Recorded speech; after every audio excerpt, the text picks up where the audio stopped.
Permitid que me presente. Soy el tejo más viejo de Asturias. Vivo en Bermiego, una pequeña aldea del concejo de Quirós. No recuerdo cuándo nací. Algunos deducen a partir de las dimensiones de mi tronco que probablemente tengo más de 500 años.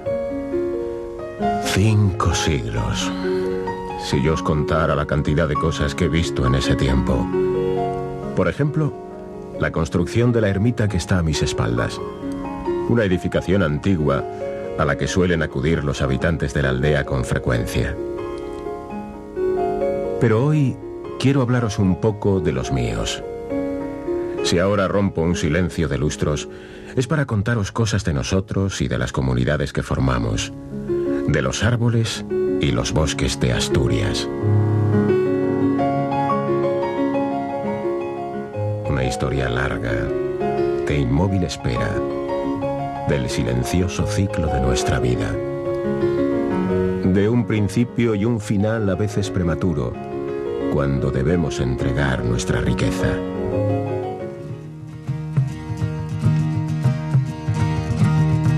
De la silla del labriego al trono del rey, todo es madera, rezaba un dicho popular allá por el siglo XVIII. Hoy el refrán no es tan exacto, pero su espíritu sigue estando vigente. La madera es una materia prima imprescindible en vuestra sociedad.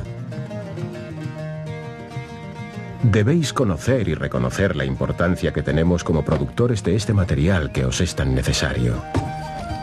Pero además, nosotros, los árboles, ayudamos a mantener la vida en sus formas actuales. E incluso, aunque suene pretencioso, participamos de vuestra propia felicidad.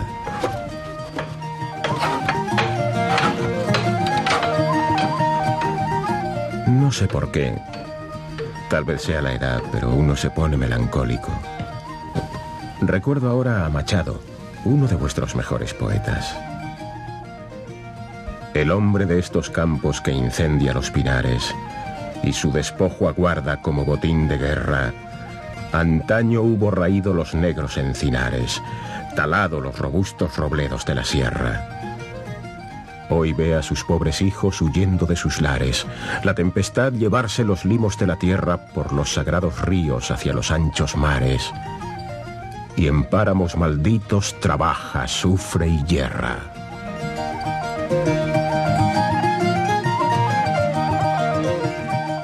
Pero regresemos a Asturias. Volvamos al presente. Hubo un tiempo en el que el paisaje vegetal de esta tierra se caracterizaba por la presencia casi continua de árboles.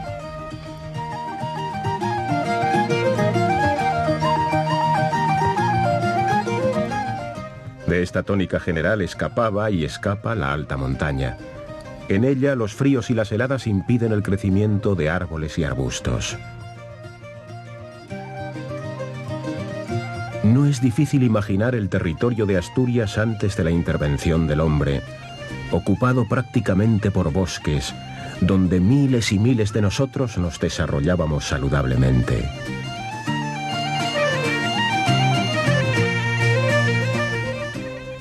En el bosque conviven, además de los árboles, plantas de muy distintas características, que contribuyen a acentuar el color y la diversidad de estas zonas.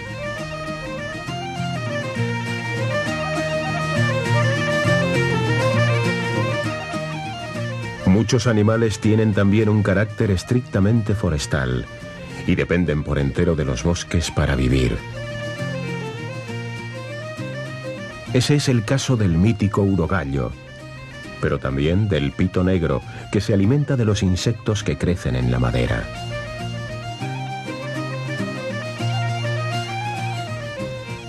Aparece así un conjunto de relaciones que hacen de los bosques comunidades muy complejas, integradas por elementos muy diversos, por más que los árboles sean el más característico. No existe un único tipo de bosque en Asturias. Sin embargo, la mayoría de los mismos pertenecen al grupo de los llamados plano-caducifolios. Con esta denominación se hace referencia a dos de las características más llamativas de los árboles que los integran. De una parte, por las hojas planas. Y de otra, porque éstas caen anualmente durante las estaciones de condiciones climáticas más adversas.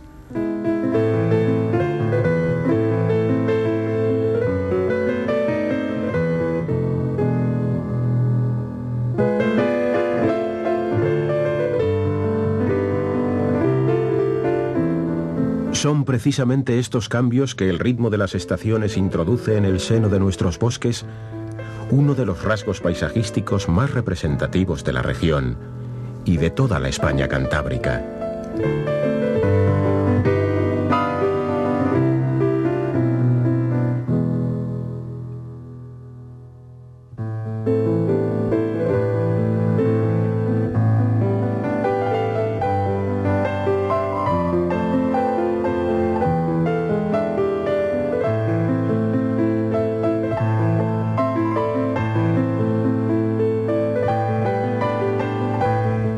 Entre los árboles asturianos más característicos se encuentran 3 especies de roble: el albar, el rebollo y el carballo. Por desgracia, muchos han desaparecido, como el popular Carballón de Oviedo, que dio origen al apelativo con el que se conoce a los habitantes de esta ciudad y que fue talado en 1879. Hoy, una placa recuerda el lugar en el que se alzó.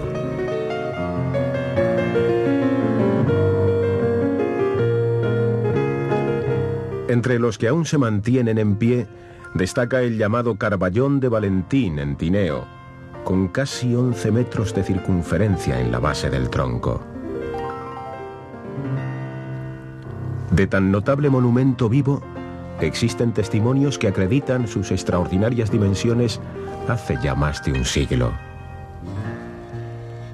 En general, la madera de todos los robles es dura, pesada, de grano fino y muy resistente, cualidades muy apreciadas por quienes han hecho de la tornería un arte.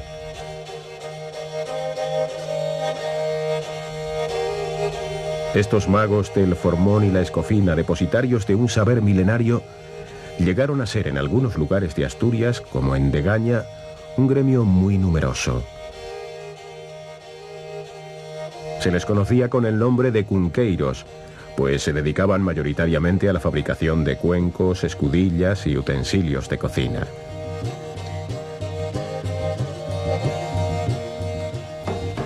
Los artesanos de la madera estaban extendidos por toda la región. Sus habilidades en la construcción de escaños, arcones y otros muebles o enseres eran imprescindibles para amueblar y hacer más confortable la casería.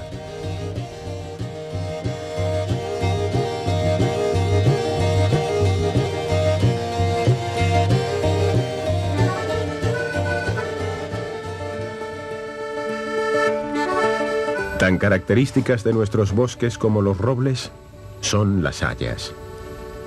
A pesar del diferente aspecto de su hoja, su corteza o su estampa, hayas y robles pertenecen a la misma familia, la de las fagáceas, denominación que hace referencia a la comestibilidad de sus frutos.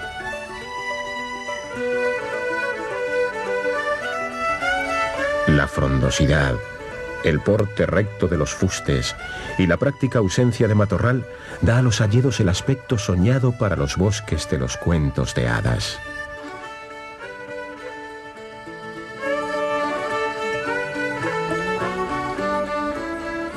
Adentrarse en el interior de un hayedo constituye una de las experiencias más sencillas y agradables que la naturaleza puede proporcionar a los seres humanos. Mientras en los hayedos el árbol casi exclusivo es el haya, no ocurre lo mismo en los robledales.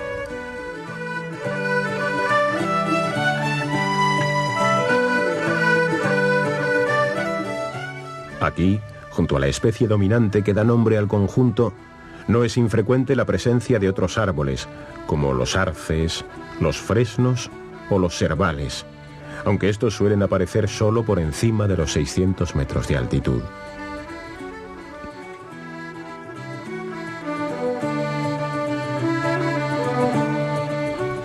Los abedules también participan en todo tipo de bosques, además de formar manchas homogéneas.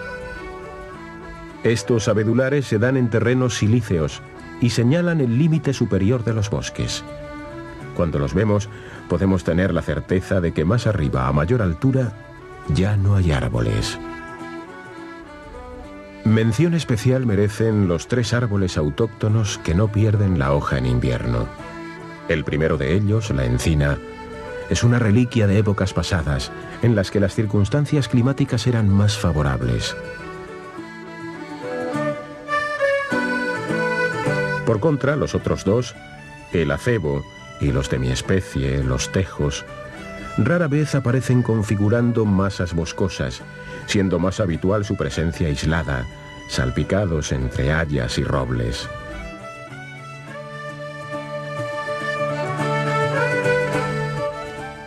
Lo que aún se sigue recogiendo en cantidades significativas en la zona oriental de Asturias es la tila, es decir, la flor del tilo.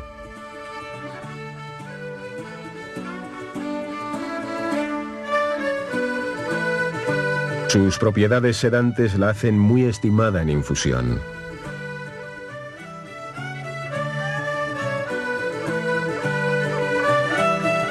Si no son podados, los tilos pueden alcanzar un tamaño notable. Un ejemplo excepcional de más de 20 metros de alto es este de Vidiago, en Llanes. A su sombra, o al menos en la finca donde se encuentra, escribió Zorrilla los versos dedicados a otro monumento natural, el bufón de Vidiago.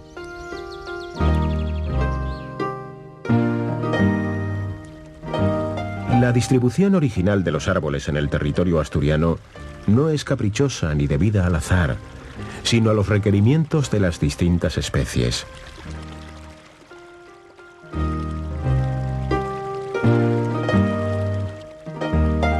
Así, sauces y alisos necesitados de humedad se encuentran en las orillas de los ríos, formando los bosques ribereños.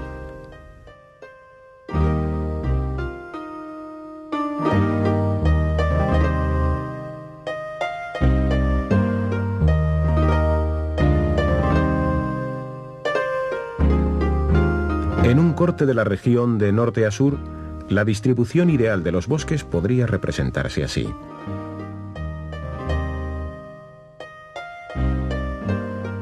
En el occidente aparecerían primero las carballedas, para dar paso a mayor altitud a los rebollares y robledales albares.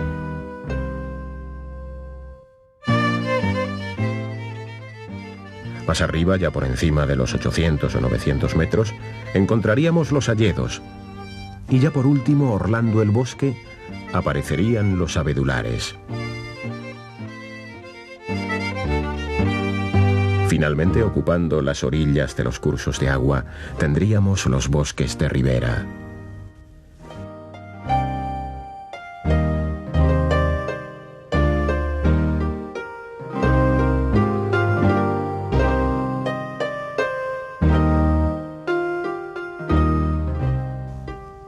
En el oriente el esquema es algo distinto. Una parte de las carballedas es sustituida por encinares y el haya encuentra una distribución más amplia, ocupando parte de los dominios del roble en el occidente. También los abedulares terminales desaparecen y es el hayedo quien ocupa las cotas superiores.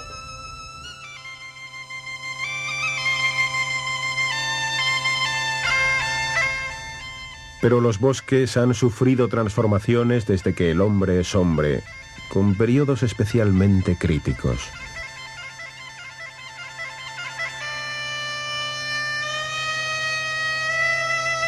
El siglo XVIII fue uno de ellos. Por entonces la tala para la construcción de barcos fue tan grande que hubo quien denominó a la Armada Española el bosque flotante.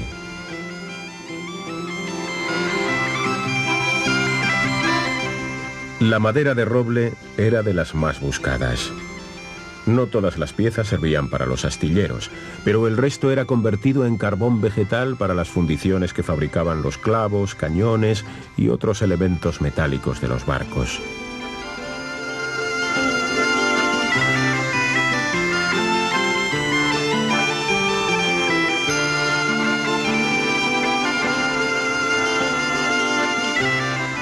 La tala fue muy intensa en los concejos costeros y en la cuenca del Narcea, donde la madera era arrastrada por el río hasta el puerto de San Esteban.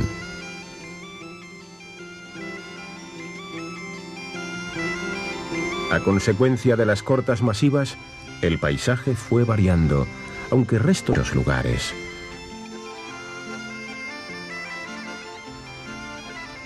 Pese a todo, en el interior de la región subsisten bosques autóctonos de cierta extensión y envergadura, hasta el punto de que nombres como Muniellos, Hermo...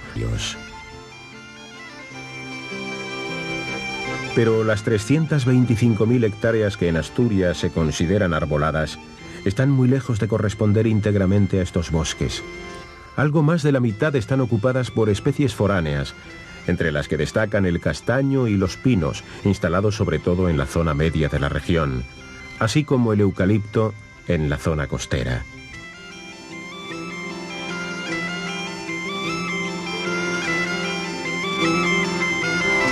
Por la antigüedad de su introducción, cuando menos del tiempo de los romanos, y por sus particulares características, el castaño goza ya de carta de naturaleza en Asturias. Aparece diseminado entre robles o en manchas puras dedicadas al aprovechamiento maderero o frutal.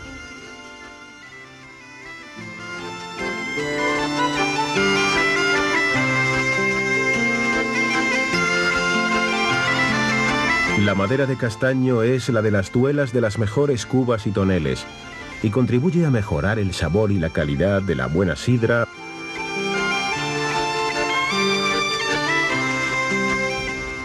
La introducción de pinos y eucaliptos es mucho más reciente. Su proliferación y alguno de sus efectos les ha convertido en árboles polémicos. El eucalipto constituye además la base para la fabricación de la pasta de papel.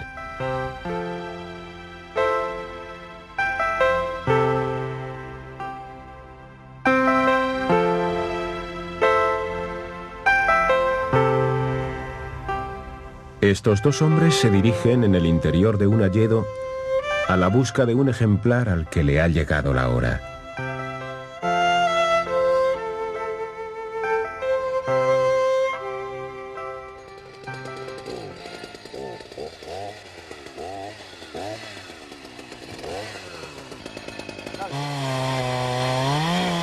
La tala de un gran árbol es por sí misma una imagen que impresiona. Son muchos años, muchos anillos en el tronco, los que se vienen abajo con los embates de la sierra.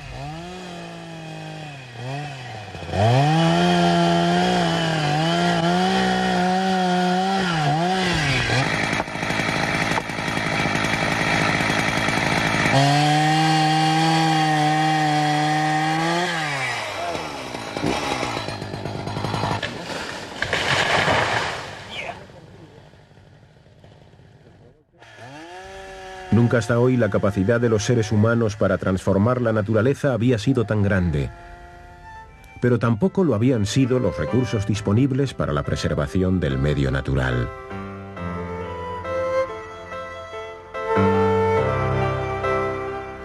En los modernos invernaderos, por ejemplo, se trabaja en el cultivo de plantas de los árboles autóctonos.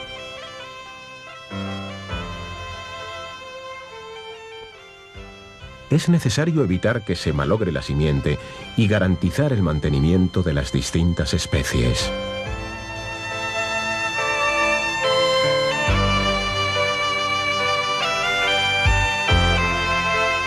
Tal vez sea buen momento este para recordar la influencia que los árboles hemos tenido en la cultura del hombre. El papel que jugamos protegiendo los suelos y las aguas, proporcionando alimentos y materia prima, o simplemente sombra en la que cobijarse.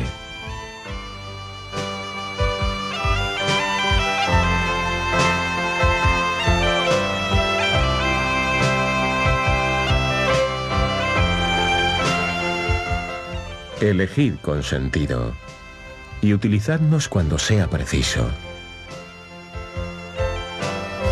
Disponed de aquello que necesitéis, pero asegurad el futuro. Cercioraos de que vuestros hijos puedan disfrutar también de árboles y bosques.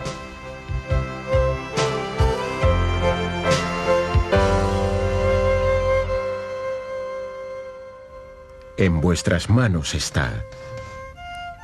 Y ahora, disculpad que vuelva a mi silencio.